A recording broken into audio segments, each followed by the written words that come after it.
She'll break the bed. Innkeeper refused her. Mountain Man carried her to his cabin. No room for you, Silas Grim barked, blocking the lamplight with his bulk. You'll break the bed. The words hit Rosalind Fletcher like the wind outside, hard, unearned, meant to sting. Frost Peak's only inn boasted vacancy and flaking paint, but Silas flicked a glance at her travel-worn dress, at the snow clotted in her hem, and curled his lip. Try a barn, or better, keep moving. Rosa's fingers shook around her coin purse. Please, the coach broke down. I'll pay full rate. I only need one night. Not here, he said, loud enough for the card players to smirk. My furniture isn't charity. The door slammed. Night swallowed her. Snow fell thicker, meaner, the kind that buries tracks and choices. Rosa crossed the empty street, found a stone bench beneath a shuttered mercantile, and pulled her thin coat tighter. She'd walked all day to reach this town, chasing what was left of family and hope. Now the wind bit through fabric and into bone. Her breath turned to glass in the air. Her toes went numb, then her hands. She counted to keep from crying. She'd lost count. The town held its breath. The church steeple cut a black line into the sky. Somewhere a dog barked and went silent. Rosa tucked her face against her collar and thought of Oregon, of roads that didn't end in doors slammed shut. Hoofbeats came out of the dark. A tall rider broke from the pines at the edge of town, horse steaming, coat rimed with frost. He swung down in one practiced motion and crossed the street in 3 strides. Green eyes, steady and sharp. Shoulders broad beneath a weathered hide coat. Not a drifter. Not a man who looked away. What in God's winter are you doing out here? He said, already shrugging out of his coat. He draped it over her shoulders before she could answer. Warmth hit like mercy. Name's Wyatt Blackburn. You're coming with me? She tried to protest. He didn't budge.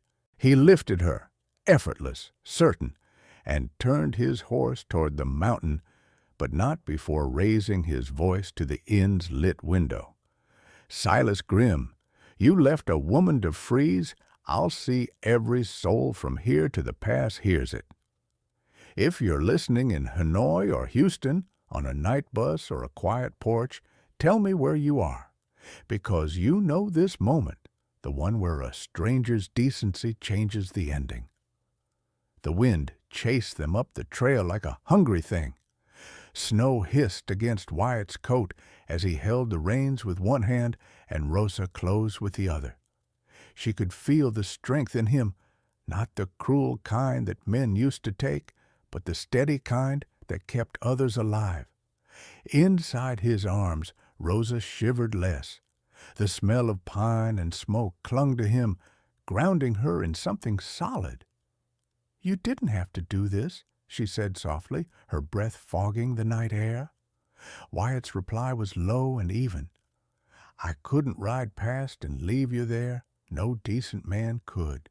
Frost Peak disappeared behind them, the lanterns shrinking to pinpoints of orange. Rosa thought about the innkeeper's laughter, the faces that had turned away. Her chest ached, not just from the cold, but from the quiet cruelty of it all. She'd always known her size made her invisible or worse, a joke to others, but she hadn't expected to be left to die for it. When they reached his cabin, Wyatt dismounted and carried her inside before she could protest. The warmth of the hearth hit like sunlight after months of dark. He set her down gently near the fire, then hung his coat on a peg, snow melting from its hem. The cabin was simple but solid. Beams of pine, shelves lined with tools and jars, a big stone fireplace with a kettle already hanging above the coals. A wolfhound lifted its head from a rug, tail thumping once, as if approving of the guest. Wyatt poured water into the kettle and glanced at her. "You'll drink hot tea, and you'll stay by the fire until the color comes back to your face. After that, you can tell me what kind of fool runs an inn and lets a woman freeze outside his door." Rosa tried to smile, but her lips trembled too hard. "He said I'd break his bed." Wyatt stilled, shoulders tightening. He looked toward the window where snow drifted thickly past the glass. When he spoke, his voice carried the kind of calm that made mountains shift. "Then he's lucky I didn't break his jaw instead." She blinked, half in shock, half in wonder. No one had ever spoken for her like that. No one had ever been angry for her. "Rest," he said, softer now. "You'll sleep in the bed tonight. I'll take the chair." "I can't." "You can," he interrupted. "You've earned rest more than any of us." Rosa's protest melted into silence. She sipped the tea he handed her, sweetened with honey, and watched him move about the cabin. His hands were rough, scarred, built for work. Yet he moved with care, setting another log on the fire, checking the window latches, laying an extra blanket on the bed. He caught her watching and gave a small, crooked smile. "Don't look so worried. I'm not the kind of man who expects payment for kindness." Her throat tightened. "I didn't think you were." When the storm outside began to howl, Wyatt dimmed the lamp. "Sleep now. Tomorrow, if the trail's clear, I'll see you safely to your coach. Until then, you're safe here." And for the first time in years, Rosa believed those words. By morning, the world had vanished beneath white. Snow pressed against the windows in thick, silent drifts. The pines bent under its weight like old men bowing in prayer. When Rosa opened her eyes, she thought she'd died and woken in heaven, until she saw Wyatt sitting by the fire, boots off, coat steaming, head bowed in sleep. He had kept watch all night. The kettle still hissed quietly, and his dog, Scout, lay at his feet, tail twitching in some dream. Rosa pulled the blanket tighter and watched him for a long moment. He looked peaceful, which surprised her. A man that strong shouldn't look so gentle, yet he did. When Wyatt stirred, he caught her gaze and smiled faintly. "Morning, Miss Fletcher. You're alive. That's a good start." She sat up quickly. "I'm sorry. I didn't mean to take your bed." He shook his head. "You think I'd let you freeze on a chair? Not likely." He poured her a mug of coffee, dark and steaming, and handed it over. "Drink. There's more where that came from." Outside, the wind howled against the door. "Can we leave today?" she asked. Wyatt shook his head, glancing at the window. "Not unless you fancy getting lost under 10 feet of snow." We waited out. And so they did. The first day passed in quiet. Rosa mended a torn glove she found on the table. Wyatt chopped wood, his axe rising and falling with easy rhythm. She offered to help, but he refused. "Your job is staying warm." By the second day, the silence between them turned companionable. Wyatt showed her how to stir stew in the kettle without scorching it, how to test the bread in the Dutch oven by smell alone. Rosa laughed when hers burned slightly. Wyatt took a bite anyway and declared it the best bread north of the river. "You're kind to lie," she said, cheeks pink from the firelight. He looked at her across the table. "I don't lie about food or people." On the third day, she dared to ask, "Why do you live up here alone?" He paused, knife in hand, as he whittled a piece of wood into the shape of a bird. "Because peace is hard to find. Up here, it's quiet enough to hear my own thoughts. Down there," he jerked his chin toward the valley, "too much noise, Too many people pretending to be better than they are. Rosa hesitated. Like the innkeeper? A shadow crossed his face. Exactly like him. Men who think kindness costs them something. She looked into the fire. Maybe I don't belong down there either. Wyatt met her eyes, his voice low but steady. You belong anywhere you choose to stand, Rosa. Don't let anyone tell you otherwise. The words sank into her like warmth from the flames. She smiled softly. You talk like a preacher. He chuckled. A preacher would have told you God sent the storm to test your faith. I say it just gave me a reason to find you. Her heart skipped. She didn't know how to answer, so she looked away, pretending to fuss with the kettle. But her hands trembled slightly, and Wyatt noticed. That night, the storm reached its fiercest. The wind screamed through the trees, shaking the walls. When thunder cracked, Scout whimpered, and Rosa jumped. Wyatt crossed the room and placed a hand gently on her shoulder. You're safe, he said. It's just noise. She nodded, but her eyes glistened. I've never liked storms. Without another word, he pulled a blanket from the chair and wrapped it around her shoulders, tucking it carefully beneath her chin. Then he sat beside her on the floor near the fire, close enough for her to feel his warmth, but not so close it frightened her. For hours they sat like that, watching sparks rise into the dark, listening to the storm fade. When the silence finally returned, Wyatt spoke quietly. You said that innkeeper told you you'd break his bed. Rosa flinched. Yes. Well, he said, voice firm but gentle, you didn't. You slept in mine, and the bed's still standing.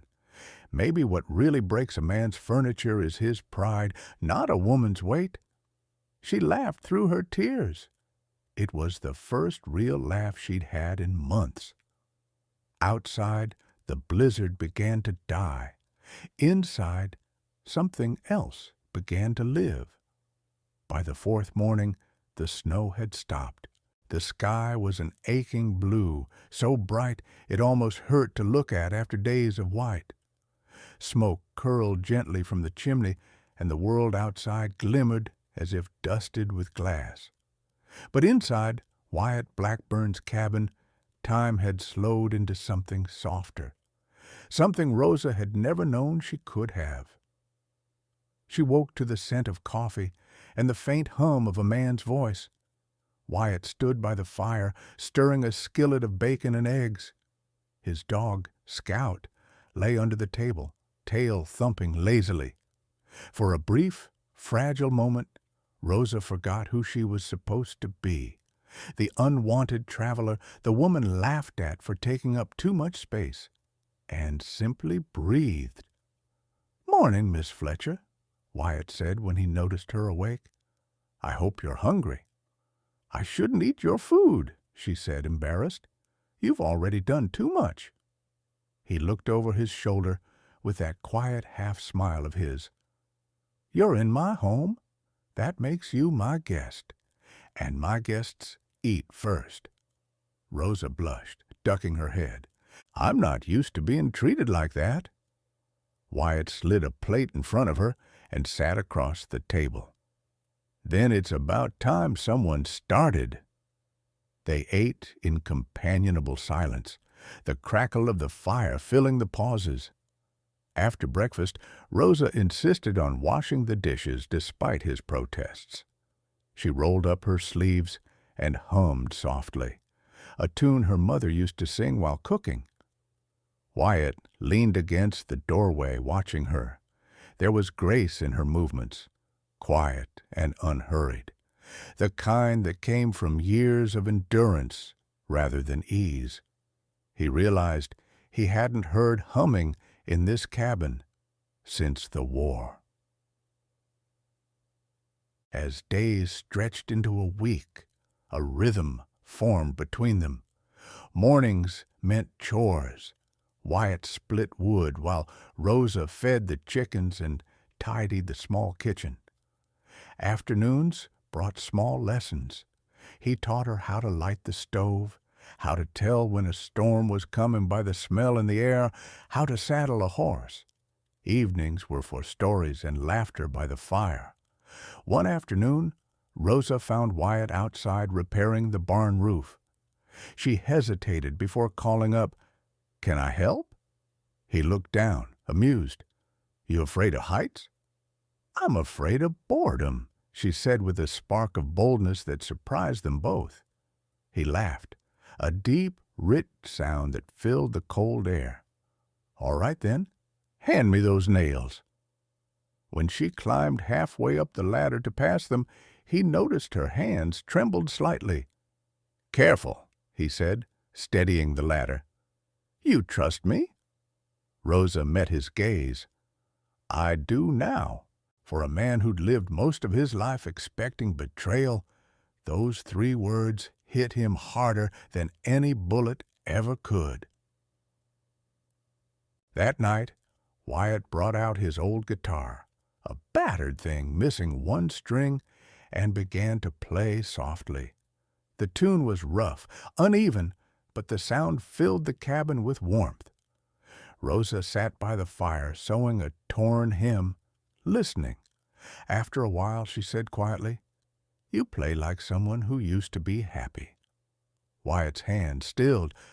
"Once," he said simply, "before the war, before I came home to nothing left standing."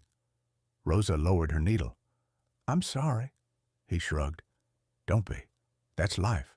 We lose things. We build again." She looked at him for a long moment.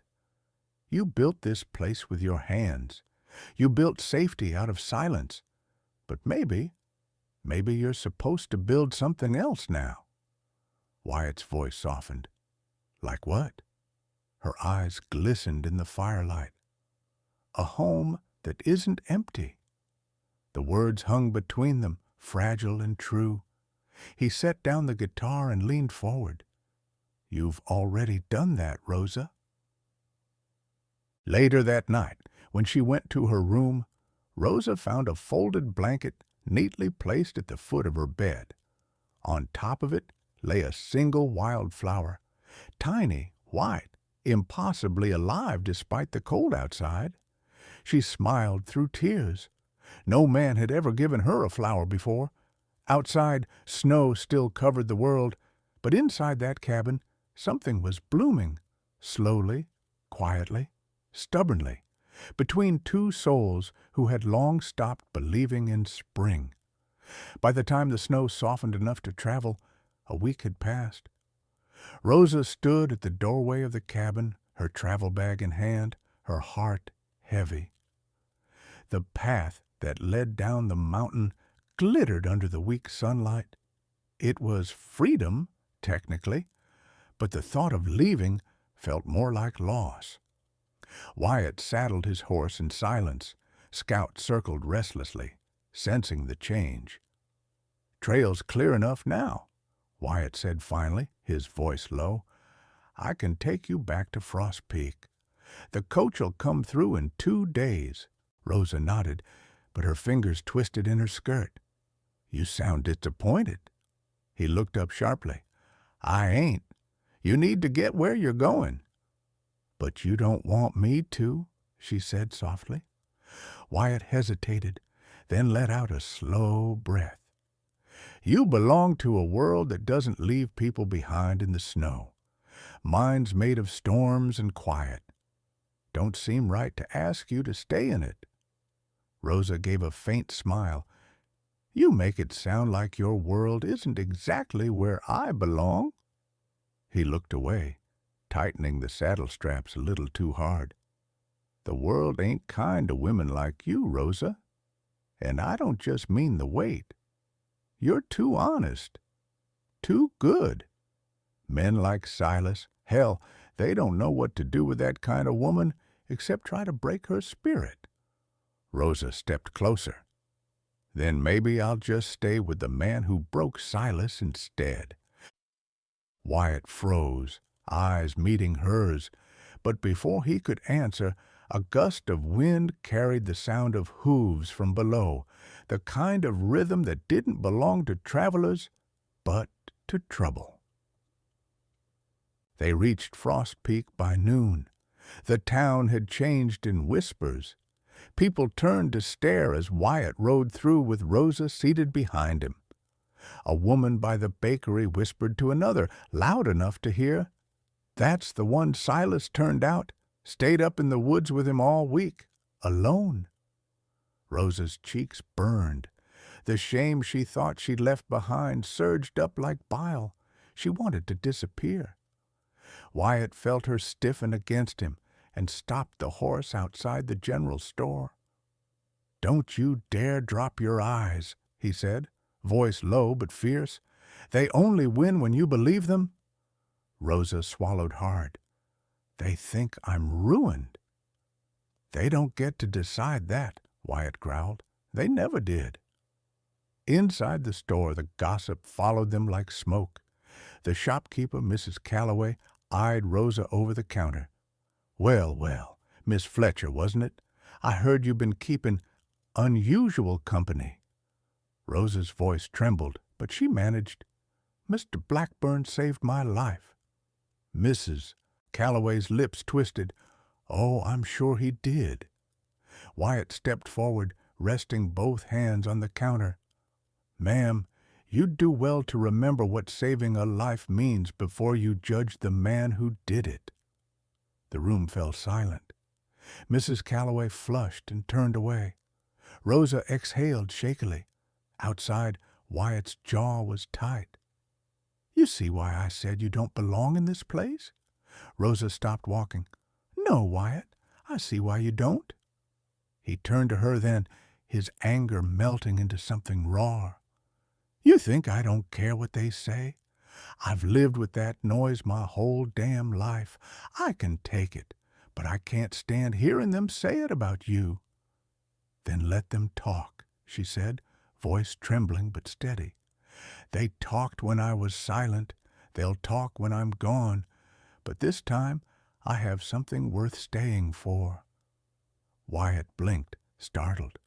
"Rosa, I'm not ashamed of being with you," she said, "not after what you've done for me. I'd rather face their stares than go back to a life where I don't matter."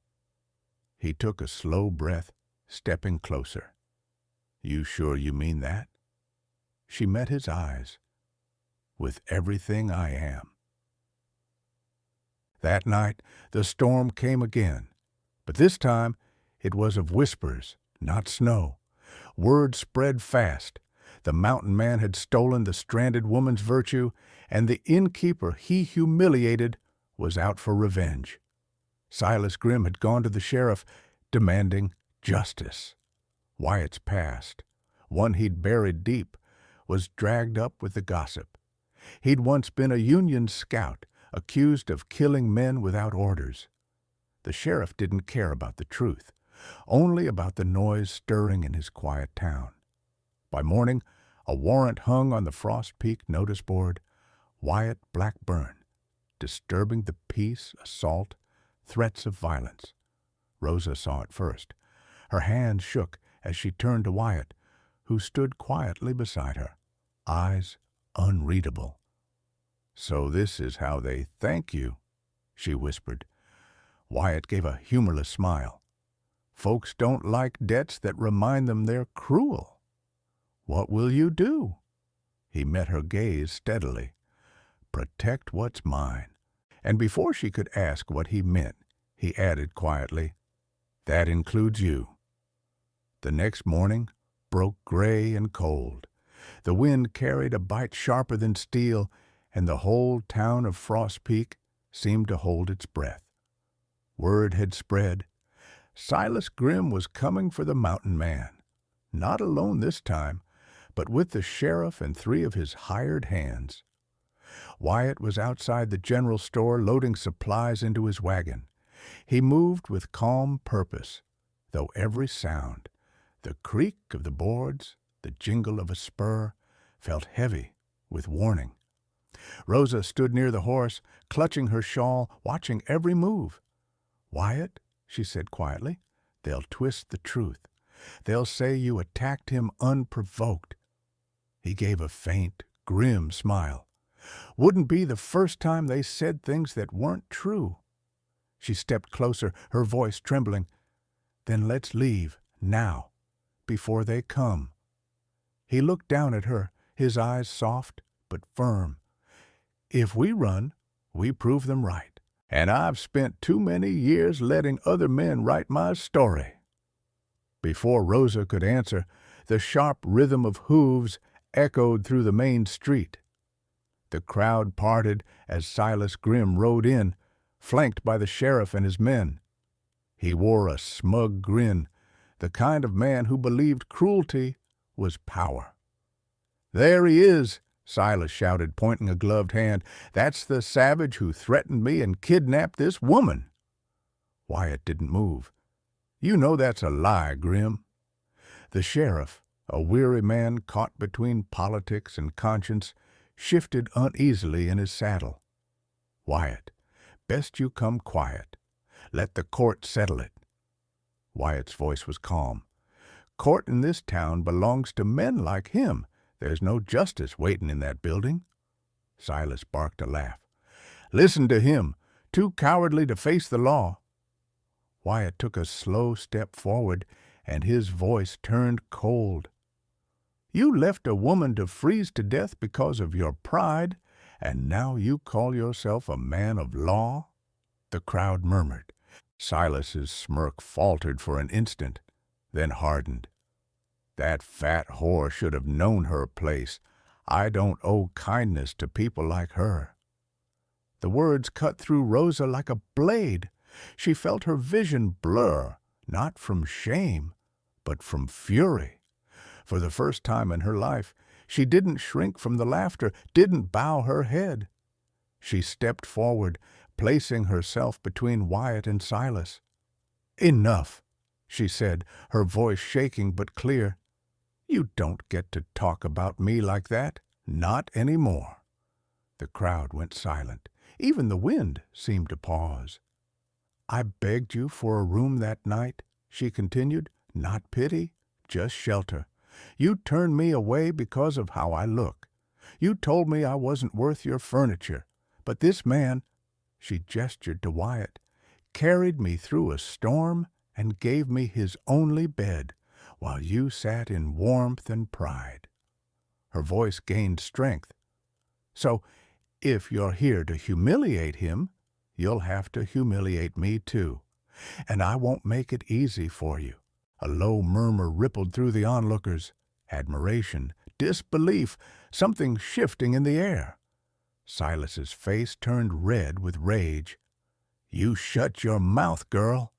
Wyatt moved forward, his tone like thunder. "You'll watch your words, Grimm." "Or what?" Silas spat. "You'll shoot me in front of all these people?" Wyatt's eyes narrowed. "If I wanted to, you'd already be dead." The sheriff raised a hand, trying to calm the storm. "That's enough. No bloodshed in this town." But it was too late. Silas drew his gun first. The motion was quick, sloppy, full of hatred. Wyatt reacted faster. A single shot cracked through the cold air, echoing against the mountains. Silas's pistol flew from his hand as he stumbled backward, the bullet grazing his shoulder. The sheriff dismounted immediately. "That's enough, Grimm. You're under arrest for drawing first." The silence that followed was thick, electric. Then, one by one, the townsfolk began to murmur, some nodding, some even clapping quietly. The truth had shown itself, and for once no one could twist it. Rosa turned to Wyatt, tears glimmering in her eyes. "You didn't have to do that for me." He holstered his gun, his expression softening. "I didn't do it for you. I did it because no man should ever get away with speaking to a woman like that." She smiled faintly through her tears. "You'll never change, will you?" He tilted his head. "Would you want me to?" She shook her head, stepping closer. "Not for the world." The sheriff approached then, looking between them. "Wyatt, there'll be questions, maybe a hearing, but I saw what happened. You won't hang for this." Wyatt nodded. "Appreciate it, Sheriff." As Silas was dragged away, clutching his wounded shoulder, Rosa and Wyatt stood side by side in the center of the street. The same people who had whispered against them now looked on with quiet respect. Some even tipped their hats. For the first time, Rosa didn't feel like a burden or an embarrassment. She felt like someone worth standing beside. Wyatt turned to her, voice low enough for only her to hear. "You faced him down. You were braver than anyone in this town." She smiled softly. "I learned from the best." By the time the winter sun dipped behind the mountains, the streets of Frost Peak had emptied. What had begun as a confrontation ended in silence, one that carried both awe and relief. Rosa and Wyatt stood outside the general store, the snow crunching softly beneath their boots, the world around them beginning to exhale. Wyatt turned to her. "You all right?" Rosa nodded, though her voice trembled when she spoke. "I've never been more frightened or more proud."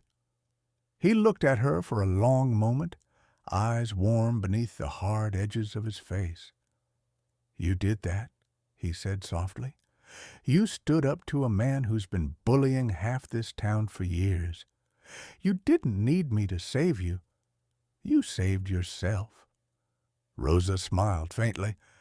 "Maybe I needed you first so I could remember how." Wyatt's gaze softened even further. He reached out, brushing a lock of hair from her cheek. "You're stronger than you think, Rosa Fletcher. Stronger than anyone ever gave you credit for." She blinked away tears, her breath misting in the cold. "And you're kinder than you'll ever admit, Wyatt Blackburn."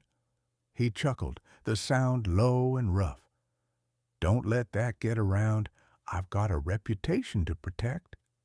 She laughed, a real bright laugh that seemed to melt the frost between them. For a moment, the world was just that sound and the look they shared. 2 days later, they rode back up the mountain trail together.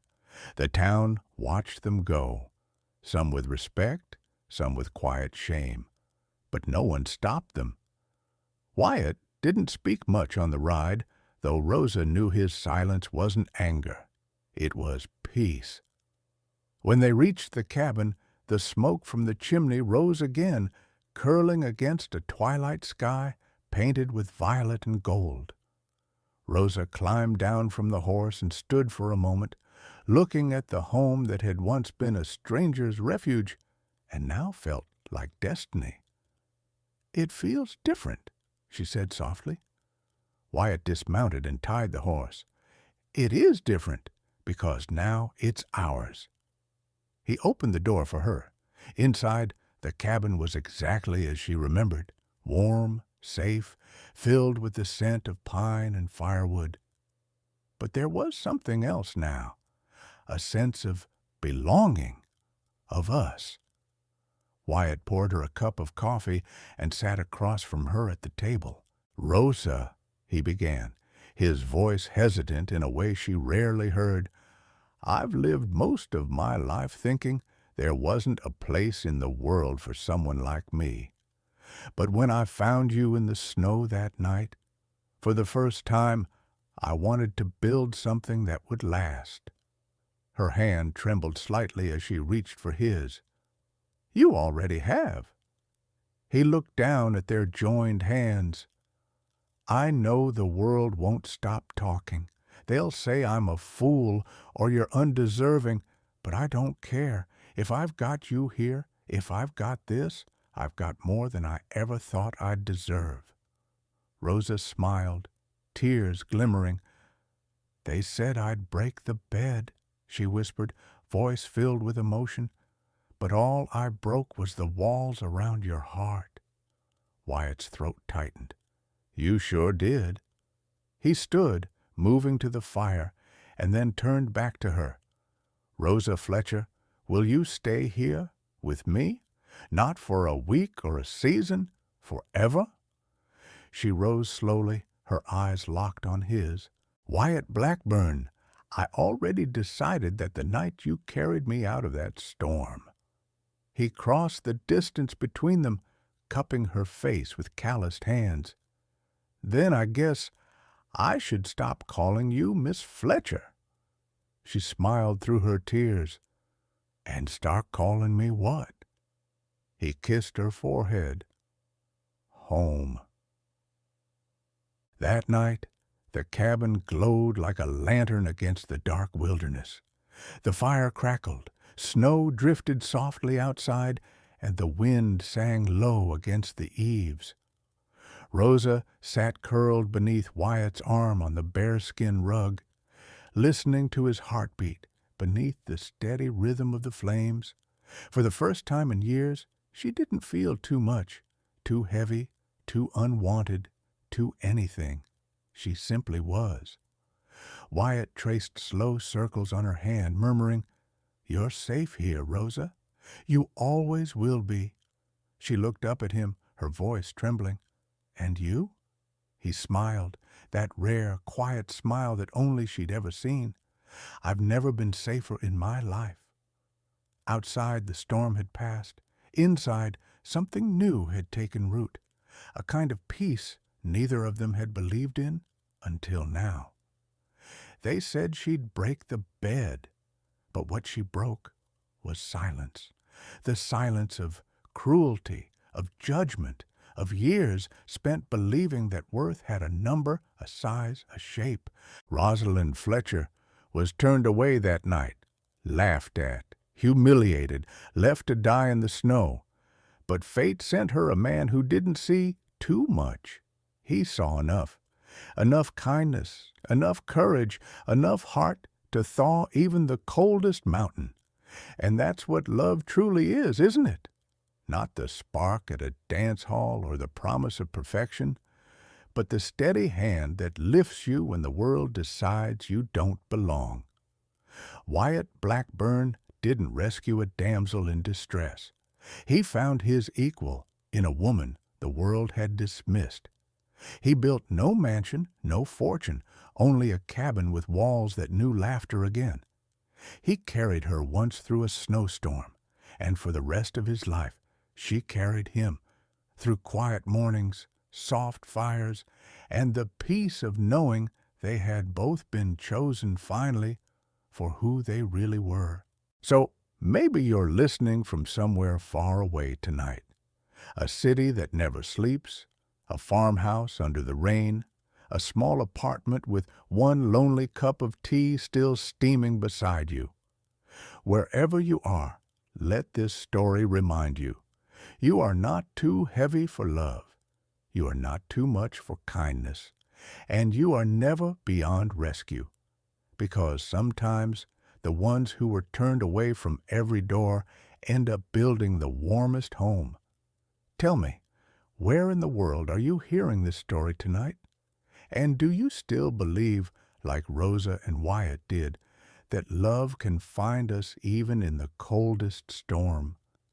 Stay, because the next story, the next love, the next redemption waiting by the fire, it's already being written for you.